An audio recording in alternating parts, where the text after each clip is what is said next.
Alright guys, as you may have noticed, I changed up the topics a little bit that I'll be uh, going over next, and I really should have gone over this a while ago while it was happening, but I've discussed this before, and we all deal with this.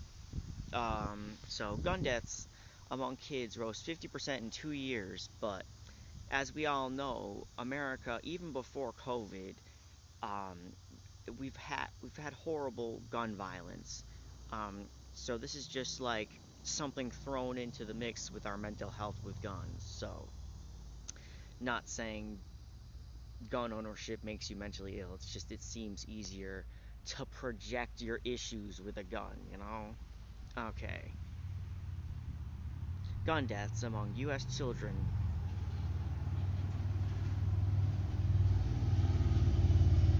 Sorry, there's just so much traffic suddenly.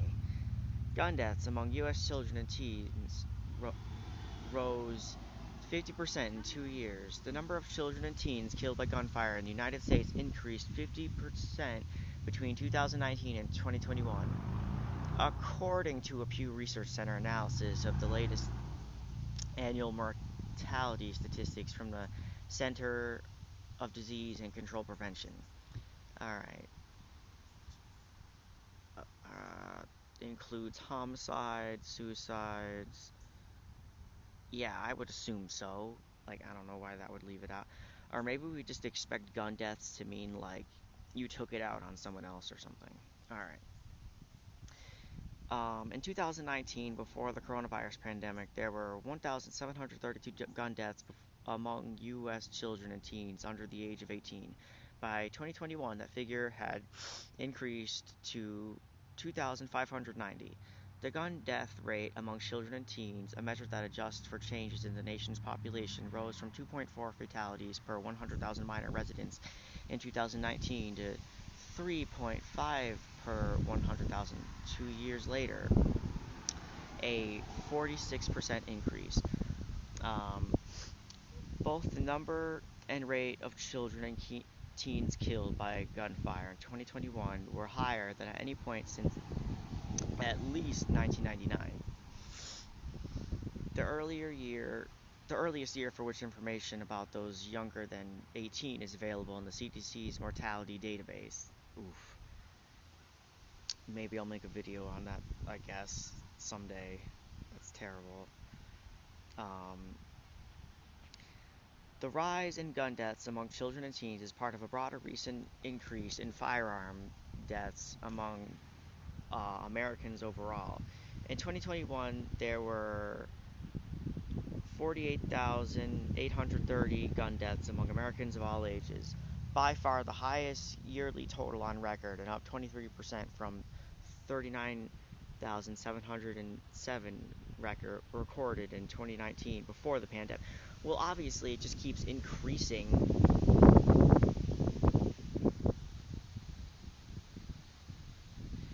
I mean, in terms of just how we're not doing anything about it, and we use this as a wedge issue, like every time this election cycle will comes along, and kids die between the arguments while nothing gets done. So, yeah. Of course, it's only going to get worse. I mean, obviously, people are not usually thinking in terms of, oh, it's just going to get worse because, you know, you can't just be doomer, I guess. I mean, that's just a fact. I'm not saying that like, oh, I'm a doomer, why can't you be too? That's just, ugh. Okay. The total number of gun deaths among children and teens in 2021 includes homicides, suicides, accidents, and other categories where firearms are listed on death certificates as the underlying cause of death. It does not include deaths where firearms are listed as a contributing but not underlying cause of death. Okay, whoa. Okay, so there's more homicides with younger people. An accident. Oh, jeez. Okay, so 18 plus people are committing more suicide, I guess.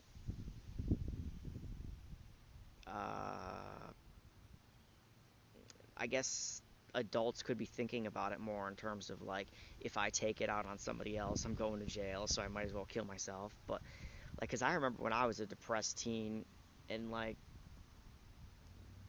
a little TMI, but yeah, it's just you don't think about the consequences.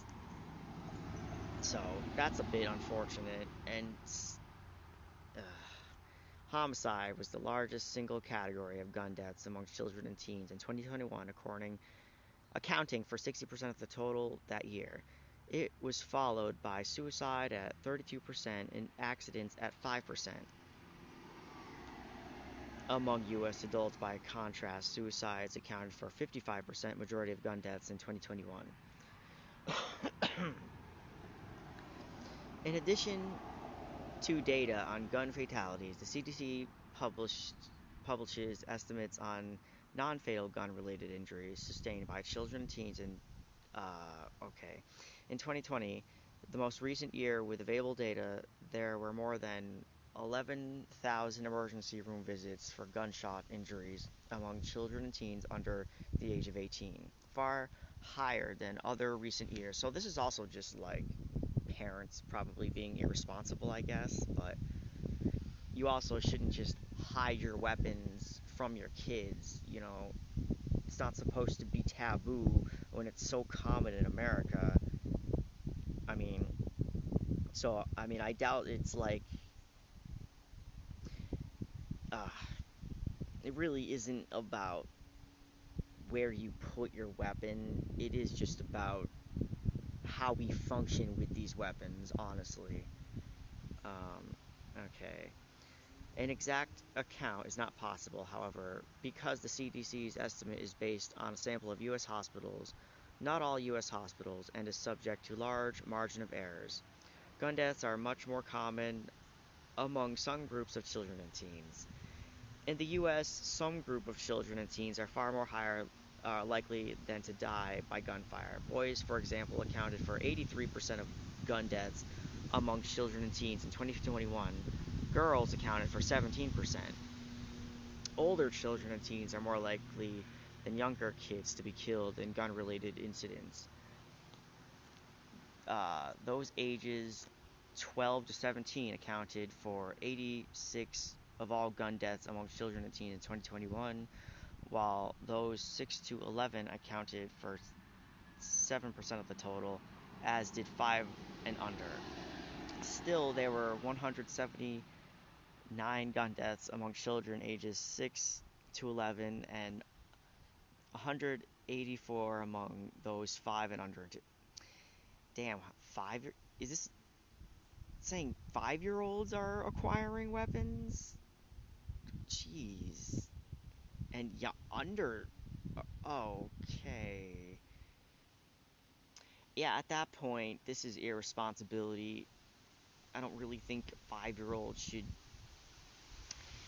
That must be an accident at that point. Like, what is a depressed 5-year-old? Like, I mean, I, unless you experienced, like, tragedies, I'm not trying to be, like, disrespectful towards children, like, if they experience something terrible, but, jeez, I don't think they have, like, what? Okay, I'm gonna stop talking now. For all three age groups, homicide was the leading type of gun death in 2021, but suicides accounted for a significant share, 36% of gun deaths among those aged 12 to 17, while accidents accounted for a sizable share, 34% of gun deaths among those 5 and under. Racial and ethnic differences in gun deaths among kids are stark. In 2021, 46% of all gun deaths among children and teens involved black victims, even though only 14% of the U.S. under 18 population that year was black.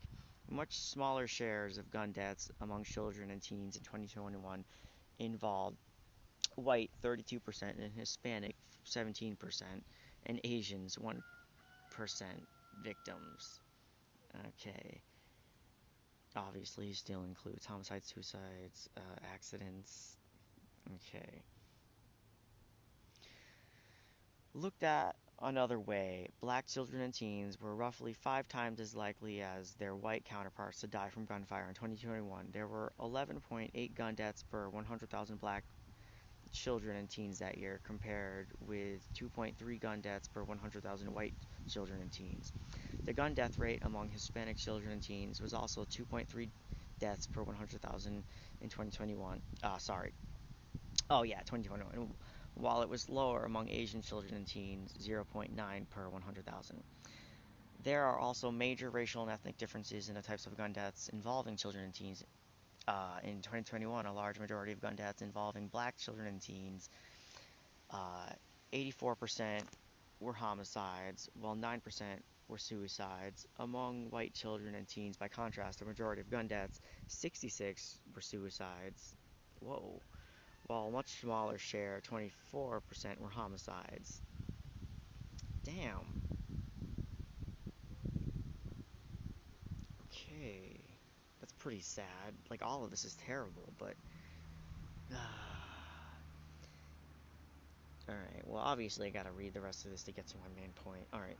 In this analysis, black, white, Asian children and teens include only uh, those who are only single race and not Hispanic, while Hispanic children and teens are of any race. Nearly half of U.S. parents worry about their children getting shot. Yeah.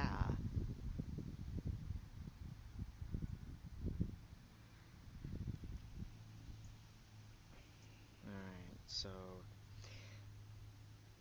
I do find it hard to talk about the suburb versus non-suburb thing because that's not my wheelhouse, but my guess is the suburbs will reflect a sort of higher stress related activity. Damn. Okay. A sizable share of American parents are worried about their kids getting shot. In fall 2022, Pew Research Center surveyed 22% of children of parents with children under 18 said they were extremely or very worried about any of their children getting shot at some point, while another 23% said they were somewhat worried. Still more than half said they were not worried about this. What? Not worried? Jeez, how privileged are you? Okay, no offense. It's good you're not getting like worried and shot up. I guess it's just I would think there'd be more people worried, honestly. Okay. The survey found demographic differences in those concerns. Around 4 in 10 Hispanic parents, 42%, and about a third of black parents, 32% said they were extremely or very worried about their children getting shot, compared with smaller shares of Asian 23% and white 12%. Uh, and I don't know if I said 32% for Hispanic parents, but I meant to say 42. I feel like in my mind I said 32% for some reason. Okay. Parents in self-described urban communities, 35%, were considerably more likely than those in rural, 19%, or suburban, 17%, areas to be extremely or very worried about any of their children being shot. And lower income parents, 40%, were far more likely than middle income, 16% upper income, 10% parents be extremely or very worried. Partisan differences were evident too. Democratic and Democratic leaning parents were roughly twice as likely as Republican parents leaning to say they were extremely or very worried about their children getting shot. Yeah, of course. This is but this is being made as like a culture war thing, just like the abortion was, where there was more conservative, pro-abortion women than the elites and the media make you think. They make you think, though, the Democrats want this, the conservatives don't. It's just the fucking propaganda that and it's the same with guns. Uh, Everybody's worried about this, but since we use this as a wedge issue, and none of the adults in power are literally doing anything, children have to stand up for their rights to not be shot in schools. And so, it brings me to this article, which, I mean, this is good and also terrible. Uh, So we remember this Nashville shooting and how far right people were using this as a, um, they love the fact that it happened because of the anti-trans propaganda and saying it was like specifically targeting because they were trans. So, anyways, Nashville students rally for tougher gun laws as governor seeks armed guards for every school. Jeez. Okay. Thousands of Nashville area students walked out of their schools Monday and converged outside the Tennessee state capitol to demand stronger laws after last week's mass shooting at a small private school in the city. The walkout began at 11:13 a.m., marking 1 week since Nashville police received a police call about an active shooter at the Covenant School, who killed 3 children and 3 adult staff members on March 27th. Yeah, I don't know what person does that. And to even say this was about them being trans and that's why they did it, that's probably just as fucked up as this sicko just shooting children for their, I don't know, they're offended by Christianity or something. Anyways, quote, "We all want to live through high school," end quote, said 17-year-old Amy Goetzinger. Okay, I say that because I thought the school was like a specifically religious building. Oh, Covenant School. Okay, that's where I got that. Okay. One of the earliest students to arrive at Monday's rally, quote, "And that's why we're here today." Meanwhile, Governor Bill Lee proposed another 155 million to place an armed security guard at every Tennessee public school, boost physical school security at both public and private schools, and private additional mental health resources for Tennesseans. Currently, about two-thirds of the state's nearly 2,000 public schools have a law enforcement officer on site. The governor said those steps, if approved by the legislature, would immediately increase safety for students and teachers. He promised more actions will follow. Quote, "There is a serious conversation needed about school safety," end quote, Lee said, and goes on to say, "It must begin with the recognition that we cannot control evil, but we can do something," end quote.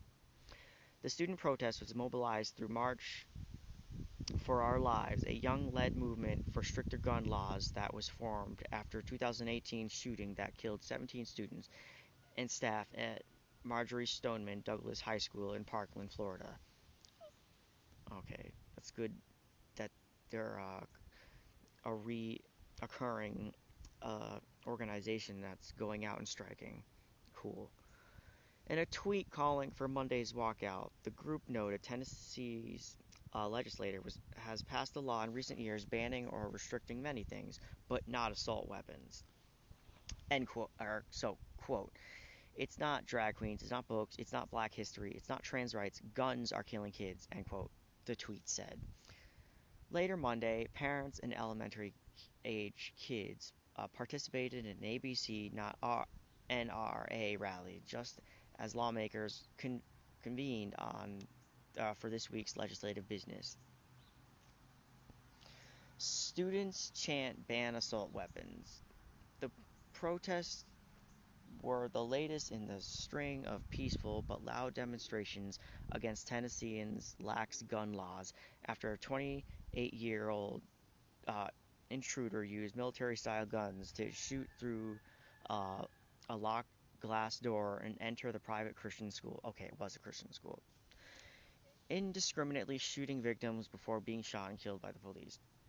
In a police update Monday, authorities said they have not identified a motive behind the shooting, but have determined that the attacker, identified as Audrey Hale, acted alone and had been planning the massacre for months. Police said Hale fired 152 rounds of ammunition at school before being fatally shot about 14 minutes after entering. Easy access to military-style guns was the number one concern identified by students as they assembled on Nashville Legislature Plaza and at one point climbed the steps to surround the state capitol building. Under a misty rain, they chanted, quote, "Ban assault weapons, do your job, and this is what democracy looks like." Okay. An hour into the rally, hundreds more students and faculty from Vanderbilt University marched in on the Martin Luther King Boulevard yelling, quote, Fee, fi, fo, fum, watch out, Bill Lee, here we come, end quote. And goes on to say, guns are the number one killer of children, of teenagers, and of college age students, both in the United States of America and higher in Tennessee. That's not normal, end quote. Jace Pollard, a 20-year-old Vanderbilt student, told the crowd.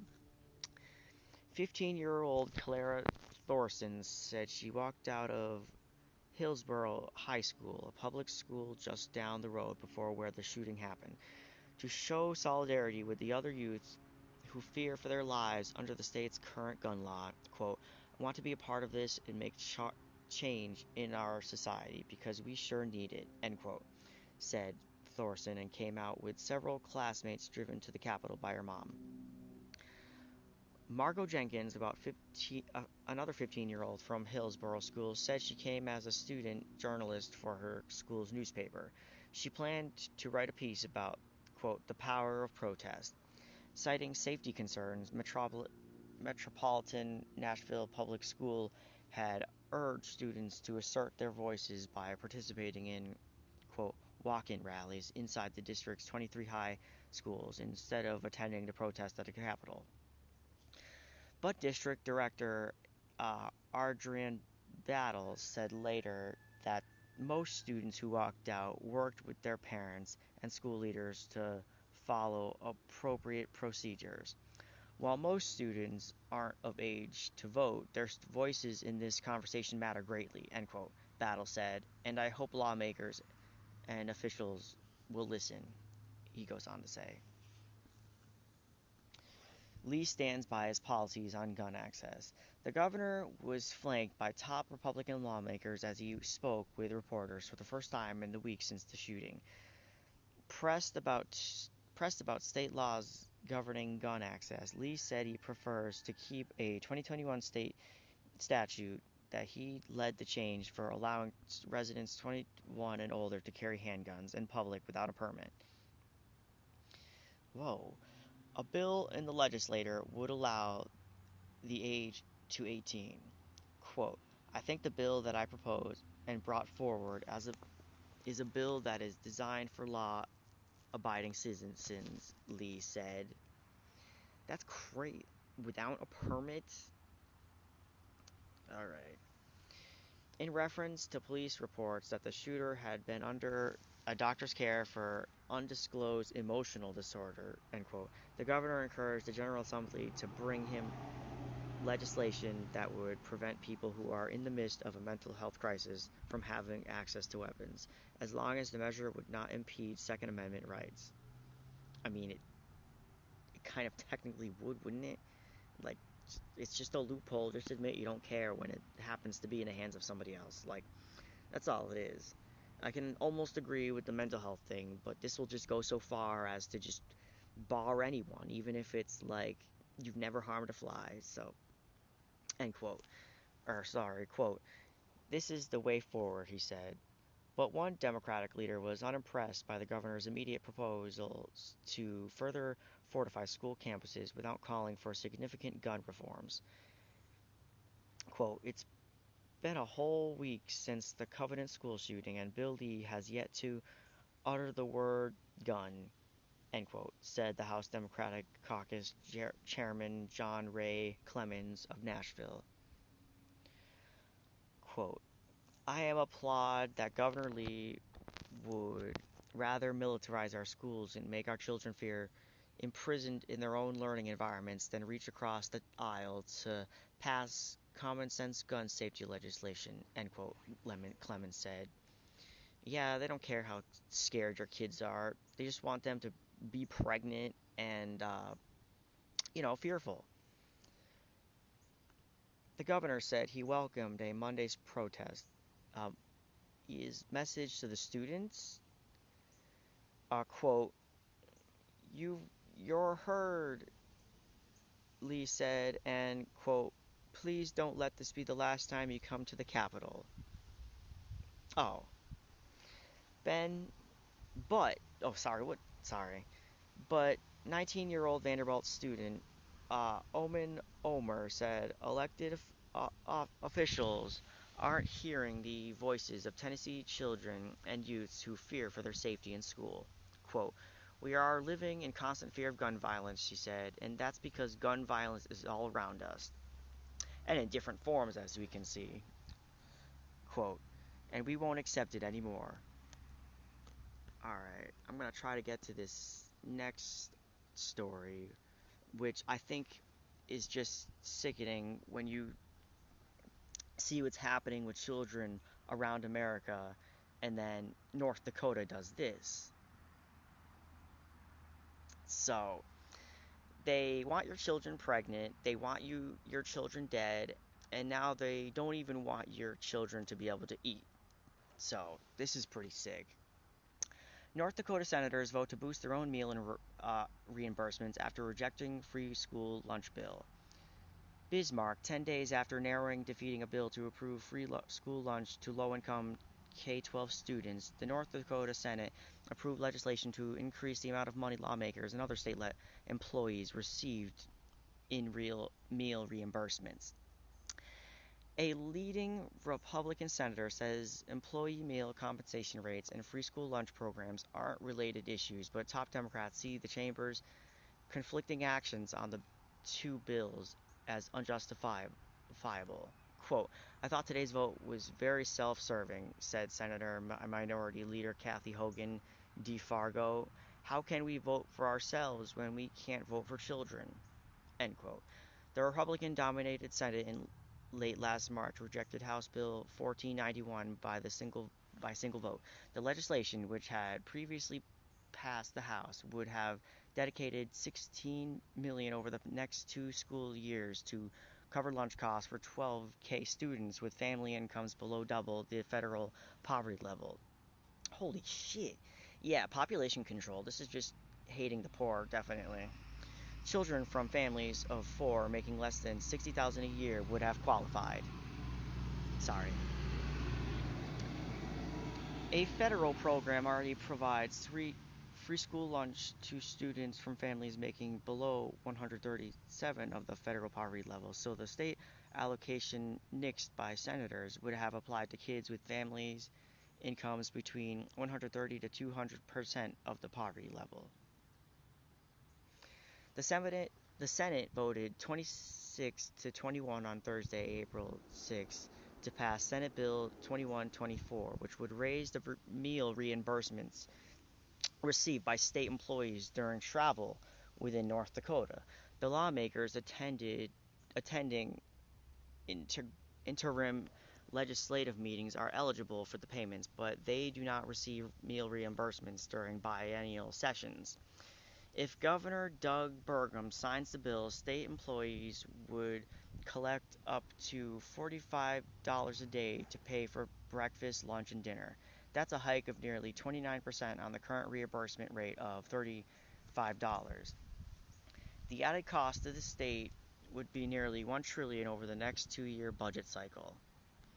13 Republican senators, including Majority Leader David Hogue and Assistant Majority Leader Kerry Klein, voted to increase meal reimbursements after voting against free school lunch bill. Hogue declined to comment on the reason he voted for the Senate bill. Of course he did. 2124 and against Bill 1491. He said North Dakota lawmakers often are asked to devote state funds to expand federal programs like the National School Lunch Program or Medicaid. Quote, "I don't have a good answer for you as to why we do it sometimes and not others," Hogue said. Klein said he doesn't think there's, quote, "any correlation whatsoever," end quote, between the two bills, noting that lawmakers have to, quote, "treat each issue separately." Well, obviously, but the point is that it's so stupid. Of course they're separate bills.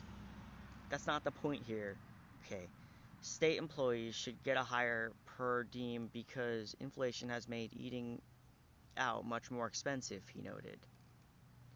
Klein said that there is still money available and time left before lawmakers leave Bismarck to approve funding for school lunches. Last week, the House added $6 million for school free school lunches into the separate bill and has not yet returned to the Senate. Of course, it's just sitting there while kids starve. I mean, if they can't even afford free school lunch, I imagine they're not doing so well at home. All right. The other Republican senators who voted for Senate Bill 2124 and against House Bill 1491 are Randy Burkhardt, David Clemens, Bob Erbel, and Judy Estenson. Kurt Judy. Okay, you can see their names there. Hogan said she was mocked and disappointed by Thursday's vote. She dismissed Klein and suggested that the two bills are unrelated, noting that they would both spend taxpayer money to cover meals for North Dakotans. The Senate's inconsistent actions on the two bills will confuse the public and hurt the chamber's credibility, Hogan said. Quote, there's no underlying consistent philosophy to how we're spending money in this session, and this is the